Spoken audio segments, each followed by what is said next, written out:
সমস্যাগ্রস্ত Exim, first security, social ইসলামী union ও global ইসলামী ব্যাংককে একীভূত করেছে সরকার। এখন থেকে এই 5 ব্যাংকের পরিচয় সম্মিলিত ইসলামী ব্যাংক।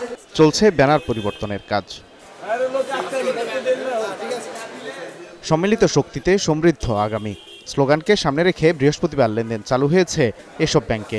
কেন্দ্রীয় ব্যাংক নির্দেশিত 2 লাখ টাকা পর্যন্ত তুলতে পারছেন আমানতকারীরা, যদিও কয়েকটি শাখায় এখনো চাহিদা অনুযায়ী টাকা পৌঁছায়নি। তবুও লেনদেনে নেই আগের মতো অস্বস্তি। আমার অ্যাকাউন্টটা তো এই জায়গায়, এখন ওই যে স্যার কাছে আসছিলাম, স্যাররা বলতেছে আমাকে হেড অফিসে যাওয়ার জন্য। আমার বলতেছে হেড অফিসে আপনার স্যালারি হেড অফিসে দিয়ে দিব, এটা দিব না। আমার ওয়াইফের টাকা দিয়ে নিতে পারতেছিলাম না, অনেক দিন জমা ছিল, আমি তার থেকে অনেক অব্লিগেশনে পড়ছিলাম, পরে আজকে টাকা পয়সা দিয়ে দিচ্ছি। কিছুদিন আগে 3000 টাকাও তুলতে দেয় নাই, ফেরত দিয়ে দিয়েছে চেক।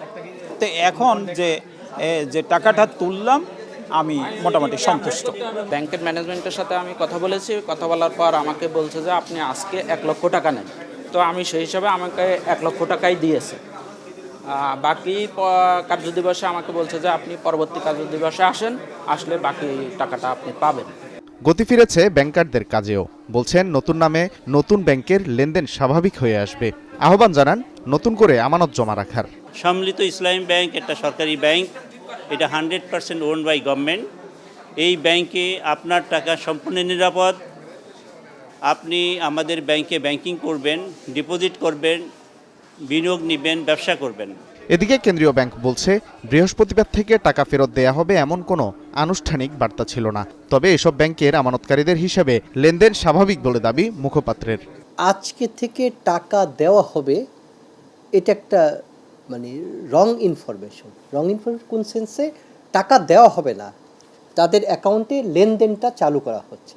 এতদিন তারা লেনদেন করতে পারছিল না, যার টাকা উত্তোলনের দরকার ছিল তারা উত্তোলন করতে পারছিল না। ব্যাংক তো কখনো বলবে না কোনো গ্রাহককে আপনি কেন আপনার অ্যাকাউন্টে টাকা উঠান না। এটা গ্রাহকের যখন প্রয়োজন বোধ করবে সে টাকা উঠাবে। বড় আমানতকারীরাও শুরুতে 2 লাখ টাকা পর্যন্ত তুলতে পারবেন। পরবর্তীতে প্রতি 3 মাস পর পাওয়া যাবে আরও 1 লাখ টাকা করে।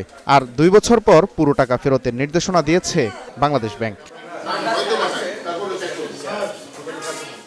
Walid Sakib, star news, Dhaka.